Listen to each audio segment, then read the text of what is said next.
Shalom, selamat pagi Bapak Ibu Saudara sekalian. Kita bertemu kembali pada pagi hari Minggu yang indah ini. Puji Tuhan. Kita akan kembali meneruskan tentang menghakimi ya. Nah, puji Tuhan. Ini adalah bagian ketiga dari topik kita tentang menghakimi ya. Saya akan mengulang kembali secara cepat. Tapi sebelumnya kita akan masuk di dalam doa. Bapa kami yang ada di dalam surga, kami mengucap syukur kembali pagi yang indah ini. Kami boleh ada kembali di hadirat-Mu. Kami ingin mendengarkan kebenaran firman-Mu. Untuk itu Tuhan, kami serahkan seluruh rangkaian ibadah kami, pemberitaan firman Allah pagi yang indah ini di dalam berkat nama Tuhan Yesus Kristus. Haleluya. Amin. Puji Tuhan. Saudaraku yang kekasih, ya, pembacaan kita masih tetap pemberitaan firman Allah hari ini masih tetap tentang menghakimi. Ini adalah sudah bagian yang ketiga ya, tentang menghakimi. Saya akan mengulang kembali ya dari awal perihal menghakimi ya. Nah, kebanyakan orang salah menafsirkan, salah memahami tentang menghakimi ya. Apakah orang percaya itu boleh menghakimi atau tidak? Nah, ini kan banyak seringkali orang yang menjadi bias menjelaskannya karena hanya melihat satu topik saja ya, satu bagian dari Alkitab. Sementara di Alkitab sebenarnya kata menghakimi itu digunakan ya sebanyak 125 kali ya. Itu dari kitab Perjanjian Lama sampai kitab Perjanjian Baru. Nah, kembali saya mau menerangkan tentang menghakimi ya, boleh atau tidak. Nah, saudara, kata menghakimi itu sebenarnya ada 4 makna ya. Tadi saya katakan 125 kali digunakan kata menghakimi ini di dalam Alkitab, dari Perjanjian Lama sampai Perjanjian Baru ya. Nah, dari 125 kali digunakan ini sebenarnya tergantung dari konteks-konteksnya berbicara tentang apa menghakimi itu ya. Nah, yang pertama saya simpulkan kata menghakimi itu memiliki 4 makna ya. Yang pertama, menghakimi itu identik atau sama dengan kita menegur seseorang ya. Tentu ada step-stepnya, ada caranya ya, bagaimana kita menghakimi orang ya. Menegur orang itu ada beberapa cara ya. Kita sudah membahas di bagian pertama Matius 18 ya, di situ ayat-ayatnya ada ya, ayat 15 dan seterusnya.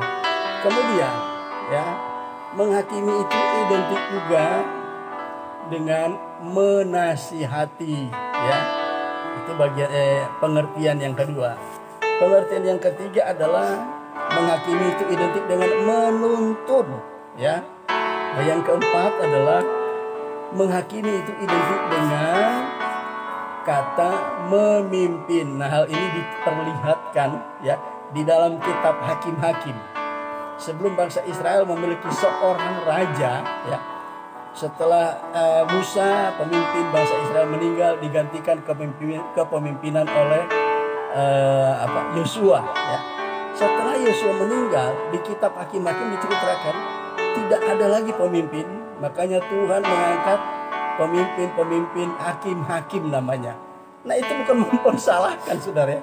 Jadi kalau orang pikir kita nggak boleh menghakimi loh, lu nanti kualat. ini pemahaman yang keliru saudara ya. Kita melihat kata menghakimi berdasarkan konteks. Nah, kalau kita sudah memahami kata menghakimi, nah sekarang kita lihat dalam bentuk apa ya, ada konteks-konteksnya. Itu sebabnya digunakan sebanyak 125 kali di dalam Alkitab ya. Nah, saya akan mengulang sekilas secara cepat ya.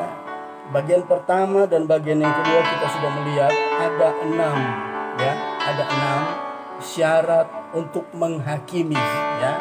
Syarat untuk menghakimi. Yang pertama, Matius 7 ayat yang kelima ya. Matius 7 ayat yang kelima kita akan lihat ya. Matius 7 ayat yang kelima. Ini pada waktu Yesus khotbah di bukit, Yesus berkata demikian saudara. Hai orang munafik, keluarkanlah dahulu balok dari matamu, maka engkau akan melihat dengan jelas untuk mengeluarkan selembar dari mata saudaramu. saudaraku, Yesus katakan, hai orang munafik, keluarkanlah dulu balok dari matamu, supaya kamu dapat melihat dengan jelas, dan engkau bisa mengeluarkan balok dari mata saudaramu. Ya. Nah, saudaraku yang kekasih, artinya apa? Kita kalau mau menegur orang, misalnya ini bukan berbicara dosa atau kesalahan secara universal. Ini kesalahan atau dosa yang merujuk kepada dosa yang secara spesifik. Misalnya, kita bilang saudara harus bertobat. Sementara kita sendiri belum bertobat, ini kan lucu. Ya. Jadi kalau kita mau bilang saudara harus bertobat. Ya. Kita sendiri belum bertobat. Ya. Lebih spesifik lagi tentang apa bertobat, kan orang bertobat ada buah-buah pertobatan. Nah, misalnya, nggak boleh ngomongin orang, gosipin orang nggak boleh. Tapi kita melakukan hal yang sama, nah itu nggak boleh saudara ya. Jadi keluarkan balok dari mata kita. Artinya apa? Kita bersih dalam kondisi tidak bersalah. Misalnya kita menegur seperti saya katakan tadi, jangan suka gosip, jangan suka ngomongin orang. Kitanya masih begitu, nggak boleh saudara. Kalau kita tidak pernah melakukan gosip, ya, menegur orang untuk yang suka mengomongin orang, itu cocok. Sebab kita dalam kondisi tidak seperti itu. Nah, kira-kira seperti itu, saudara ya. Dan masih banyak contoh-contoh lain. Itu contoh yang pertama ya. Kemudian di dalam Galatia pasal yang ke-6, di situ dikatakan, hai kamu yang rohani, jika saudaramu berbuat salah, ya, tolong Galatia pasal 6 ya. Kita akan lihat ayat yang pertama ya. Galatia pasal yang ke-6 ayat yang pertama. Kita lihat berdasarkan topik atau konteks firman Tuhan ya. Nah, mari kita akan lihat. Galatia pasal 6 ayat yang pertama berkata demikian. Saudara-saudara, kalaupun seorang kedapatan melakukan suatu pelanggaran, maka kamu yang rohani. Ya, perhatikan kata kamu yang rohani. Ini menunjukkan tentang kedewasaan dalam rohani. Ya. Kemudian dikatakan ayat ini selanjutnya, harus memimpin orang itu ya ke jalan yang benar, dalam roh lemah lembut, sambil menjaga dirimu sendiri supaya kamu jangan kena pencobaan. Ya, ada dua hal di sini. Ya, pertama, kamu yang rohani, artinya yang dewasa rohani. Kata harus saudara garis bawahi. Ya. Kata harus ini berarti harga mati, nggak boleh enggak. Ya, kamu yang rohani harus memimpin orang yang apabila melakukan kedapatan pelanggaran. Nah, pelanggaran itu banyak konteksnya ya. Tapi kita ini syarat untuk menghakimi orang lain. Ini tadi dikatakan kita harus bersih, bebas dari dosa atau kesalahan yang dimaksud. Ya, seperti yang saya katakan tadi. Yang kedua, syarat untuk menghakimi harus orang sudah dewasa rohani. Kalau orang belum dewasa rohani, belum memiliki pemahaman yang baik tentang kata menghakimi, itu nggak boleh. Tapi bagi mereka yang sudah dewasa rohani, harus hukumnya. Ya, di situ tadi dikatakan menuntun. Ya, tadi saya katakan menuntun itu bagian yang ketiga tadi ya, dari pengertian tentang menghakimi. Jadi wajib hukumnya bagi kita yang dewasa rohani menuntun apabila ada orang yang membuat pelanggaran, kesalahan atau dosa. Ya, itu syarat yang kedua. Syarat yang ketiga adalah Yohanes 8 ayat yang ke-15. Ya, kita akan lihat Yohanes 8 ayat yang ke-15. Ini syarat yang ketiga untuk menghakimi. Ya, Yohanes 8 ayat yang ke-15. Di sini dikatakan Yohanes 8 ayat yang ke-15. Kamu menghakimi menurut ukuran manusia. Aku tidak menghakimi siapapun. Ya, di sini Yesus berkata, kamu menghakimi menurut ukuran manusia. Nah, saudara, syarat yang ketiga untuk menghakimi ya, orang lain yang melakukan satu kesalahan, pelanggaran atau dosa, syaratnya adalah jangan memakai ukuran manusia. Sebab kalau ukuran manusia itu relatif dan memang benar tidak sesuai dengan kebenaran firman Tuhan ya. Di sini dikatakan kita harus memakai ukurannya Tuhan, saudara ya. Jadi bukan memakai ukuran manusia, harus memakai ukurannya Tuhan. Artinya apa? Kita harus menghakimi berdasarkan kebenaran firman Allah. Jangan menurut pendapat kita, menurut pengertian kita, menurut disiplin ilmu yang kita miliki. Bukan itu, saudara ya. Ukuran yang harus kita pakai dalam menghakimi orang lain adalah kebenaran firman Allah. kita lihat, oh ini pelanggaran ini nggak sesuai dengan firman Allah. Nah, kita wajib hukumnya menegur ya orang itu ya. Itu syarat yang ketiga. Kemudian syarat yang keempat, kita lihat di dalam Yohanes pasal yang keempat ya. Yohanes pasal yang keempat, pasal yang ketujuh maksud saya ya. Yohanes pasal yang ketujuh ayat yang ke-24 ya. Yohanes pasal 7 ayat yang ke-24. Demikian firman Tuhan. Janganlah menghakimi menurut apa yang nampak, tetapi hakimilah dengan adil ya. Tadi syarat yang ketiga, jangan menghakimi menurut ukuran manusia ya. Syarat yang keempat adalah janganlah kamu menghakimi menurut apa yang nampak ya. Nah, kita memakai kacamata manusia. Nah, ini kayaknya. Nah, ini bahaya Saudara ya. Kita menghakimi harus ya menurut kebenaran firman Tuhan ya. Menurut kebenaran firman Tuhan. Saudara tahu lambang pengadilan ya. Lambang pengadilan itu adalah timbangan ya. Tapi banyak orang salah memahami hal ini. Ada timbangan ya. Berarti di dalam menghakimi seseorang, unsur keadilan itu harus nampak. Jangan berat sebelah. Apabila ada dua orang berselisih dan kita memelerai mereka, kita harus memutuskan atau menghakimi, menyatakan hal yang benar ya, menyatakan yang adil ya. Lambang daripada pengadilan adalah ada seorang yang pegang timbangan, itu neracanya itu sama tinggi dua sebelah ya, sama tinggi. Kemudian orang yang memegang timbangan apa Saudara? Itu matanya ditutup, jadi tidak melihat. Ini jangan-jangan ini mana orang kaya. Nah, kalau saya membela orang kaya kan saya pasti dapat duit. Itu lumrah Saudara ya. Itu bukan rahasia lagi, tapi sudah rahasia umum. Makanya ada seseorang yang matanya ditutup dan dia memegang timbangan. Kenapa? Supaya dengan dia tidak melihat fisik atau orang itu miskin atau kaya. Karena kalau dia melihat, oh ini orang kaya loh, oh ini pejabat loh, ini jelata, ini anak ini yang harus saya serang, yang harus saya menangkan dalam pengadilan ini harus orang yang kaya atau pejabat. Itu bahaya. Makanya ada mata ditutup, itu simbol. Jangan melihat rupa orang, dia kaya dia miskin. Harus unsur keadilan tercapai dalam menghakimi Saudara ya. Menyatakan siapa yang benar, siapa yang salah. Bukan mempersalahkan ya. Menghakimi bukan mempersalahkan. Hakim di pengadilan itu bukan mempersalahkan. Keputusan akhir yang diambil oleh hakim di ketok palu menyatakan mana yang benar, mana yang salah, bukan mempersalahkan loh. Hati-hati ya. Kelihatannya remeh ini, kelihatannya kecil, tapi jangan dianggap remeh.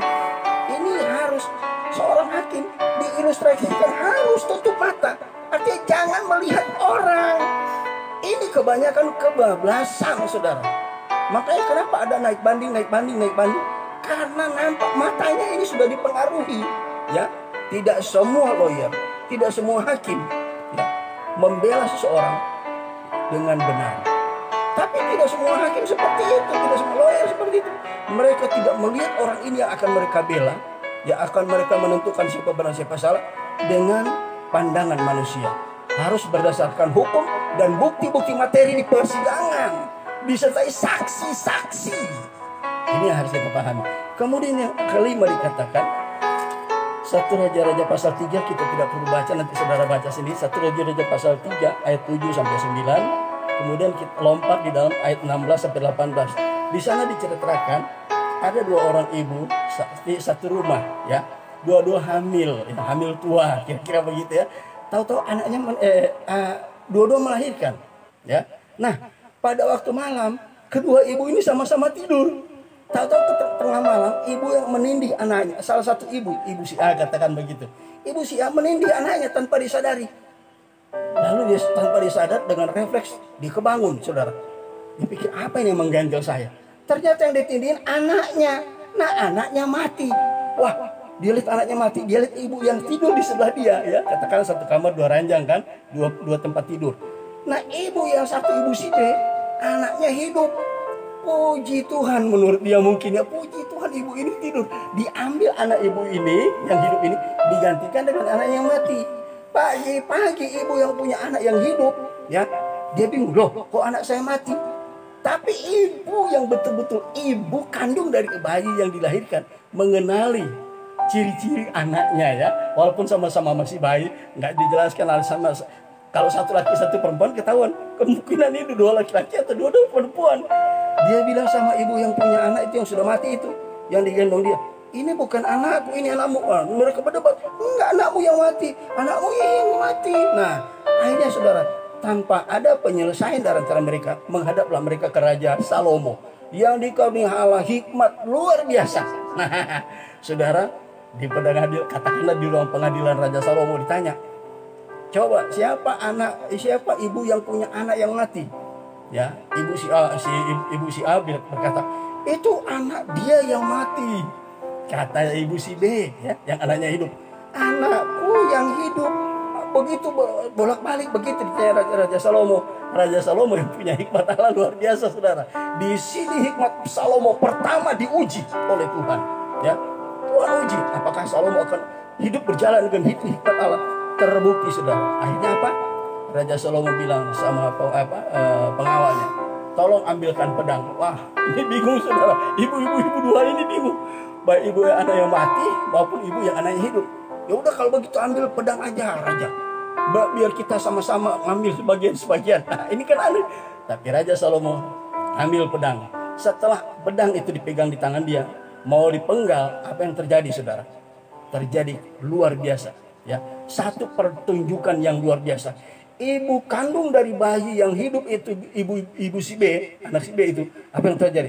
Dia katakan, tahan Tuanku Salomo, berikan anak itu kepada ibu yang anaknya meninggal itu. Berikanlah kepada ibu si A. Ya, dia tidak berkatakan kepada ibu yang anaknya meninggal, dikatakan berikan kepada ibu si A. Dan apa yang terjadi setelah, saudara?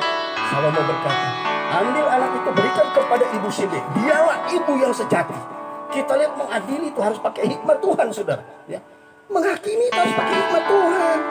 Nggak boleh pakai hikmat manusia. Ya, syaratnya jangan memandang orang. Kedua, harus menghakimi berdasarkan kebenaran firman Allah. Yang kelima tadi harus berdasarkan hikmat Tuhan. Nah, ini syarat yang terakhir, syarat yang keenam.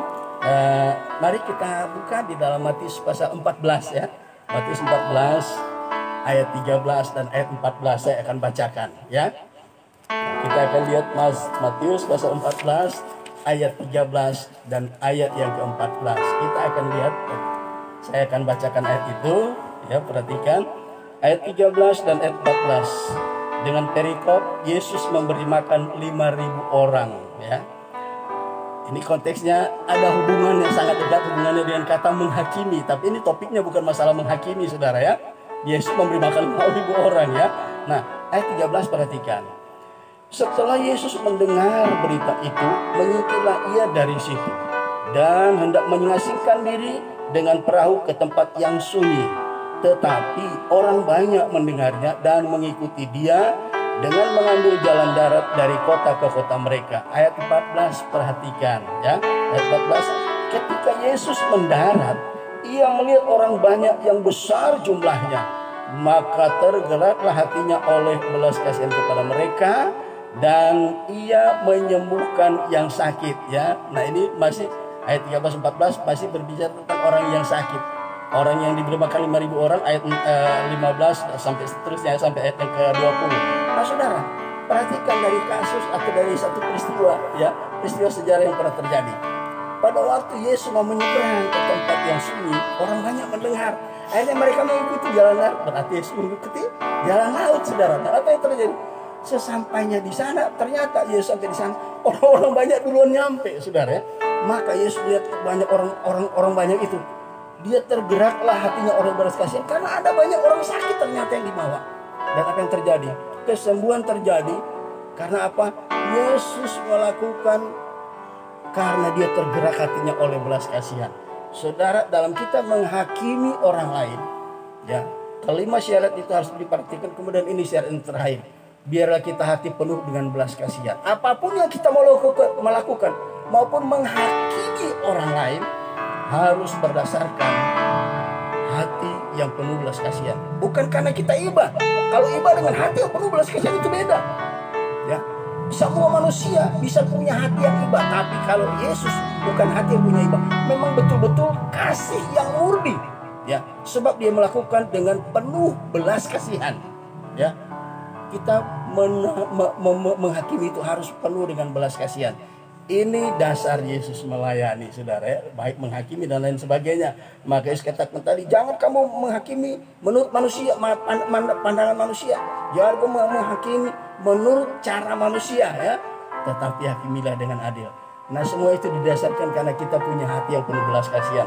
Jangan kita lihat orang bersalah, kita bodoh amat, kan dia urusan dia sama Tuhan. Itu bukan tipikal orang percaya, saudara, ya. Tipikal orang percaya, Galatia 6 ayat 1 dikatakan kamu wajib hukumnya, ya, menuntun, ya, menasihati, menegur, ya, dengan penuh belas kasihan. Itulah Bapa kita, saudara, ya. Kalau dipikir kalau Bapa nggak penuh belas kasihan, Yohanes 3 nggak akan ada, saudara. Dan tempat kita semua di neraka, saudara, ya.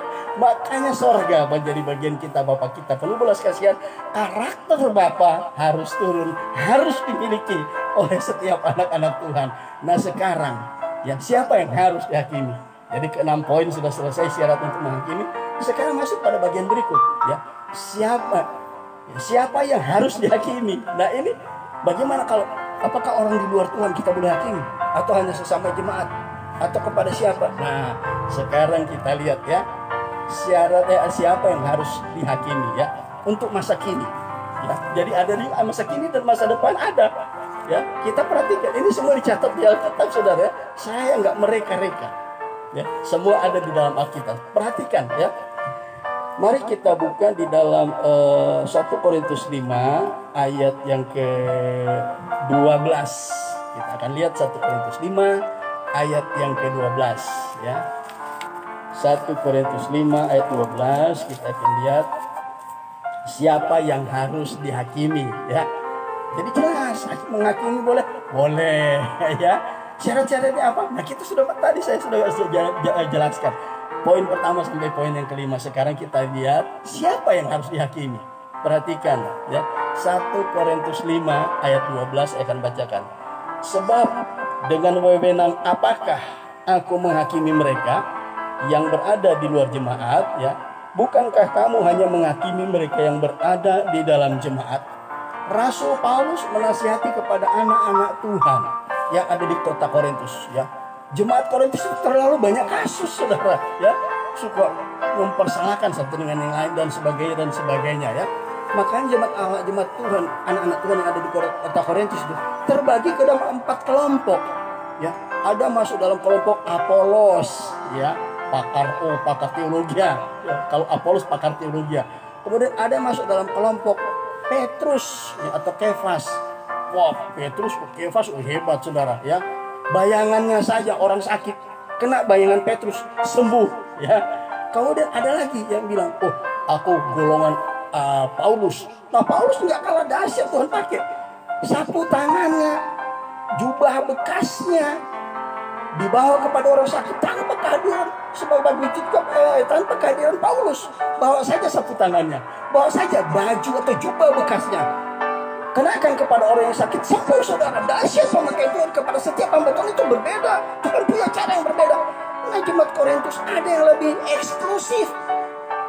Siapa itu? Aku dari pihak Kristus. Allah. Saudara pikir itu cuma sindrom.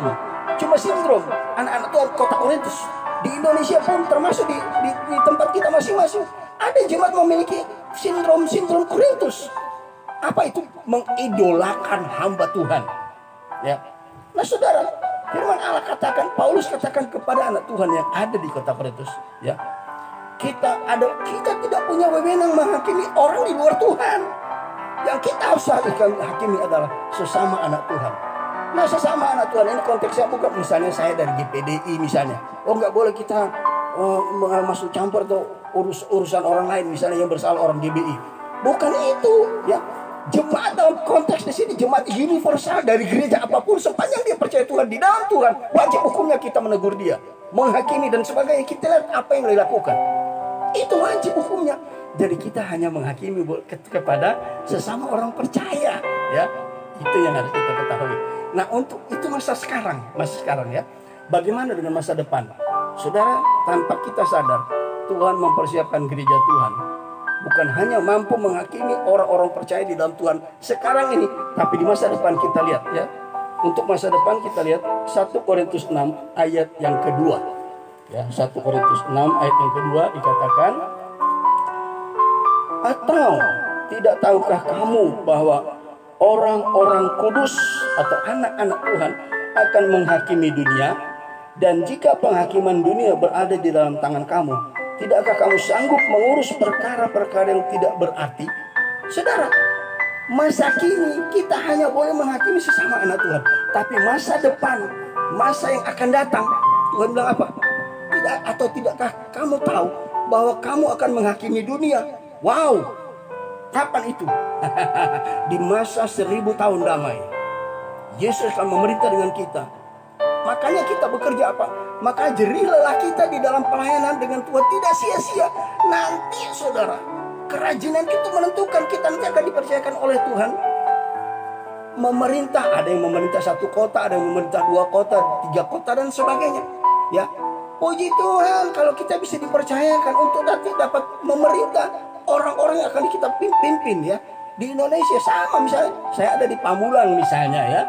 Tuhan percayakan, Samyaji, kamu saya percayakan anak-anak Tuhan yang di Pamulang, termasuk kita yang ada saat ini. Senang nggak saudara ya?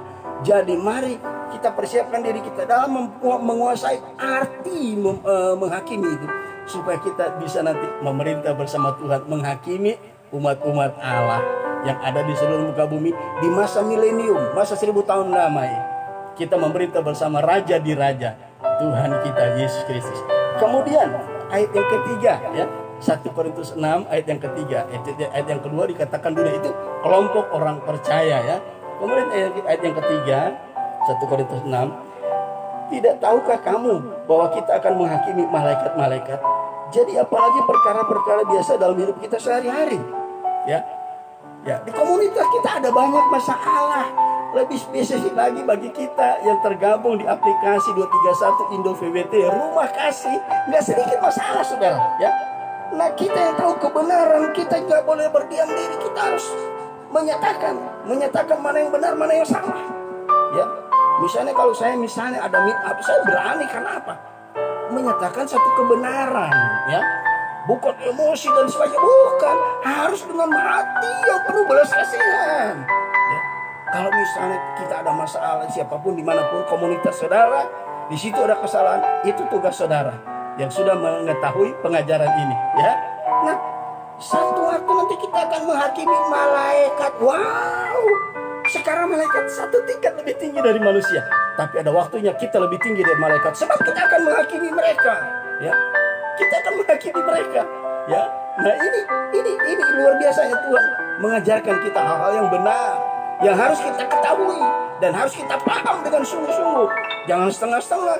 Mungkin kira-kira enggak bisa. Memang pasti kita harus bisa menghakimi.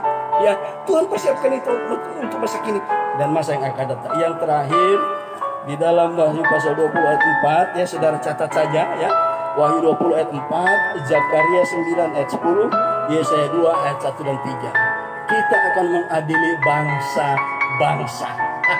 Kita akan mengadili bangsa-bangsa ya, menghakimi bangsa-bangsa. Artinya menghakimi di sini dalam konteks memerintah, sebagaimana zaman hakim-hakim sebelum Israel memiliki seorang raja, Allah menampilkan hakim-hakim untuk memimpin orang percaya, memerintah orang percaya, orang Israel pada masa itu. Begitu juga dengan kita, saudara. Amin. Nah, puji Tuhan, demikian firman Tuhan. Hal menghakimi ini sudah selesai. Tiba saatnya sekarang bagi kita yang sudah mengerti, aplikasikan saudara. Tapi dengan 6 poin tadi, yang paling terakhir, paling dasar, dengan penuh belas kasihan. Bukan iba itu bukan bagian dari rencana Tuhan. Hati yang penuh belas kasihan. Sebab Yesus melayani dengan hati yang penuh belas kasihan. Orang sakit disembuhkan ya. Orang yang kelaparan 5.000 orang dicatat, tidak terhitung laki-laki, anak-anak dan perempuan. Kalau mau hitung semua itu 15.000 orang diberi makan Yesus. Dilakukan dengan apa? Dia mengucap syukur dengan dasar hati yang penuh belas kasihan. Puji Tuhan. Sebelum saya akhiri khotbah ini, saya akan tutup dengan satu pujian bagi Tuhan. Haleluya.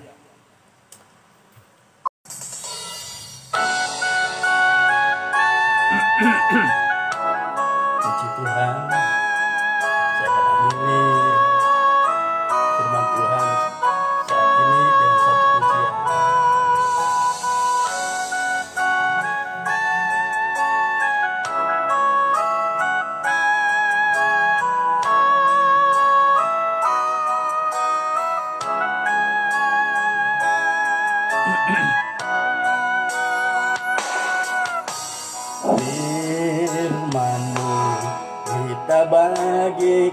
kakiku, terang bagi jalanku.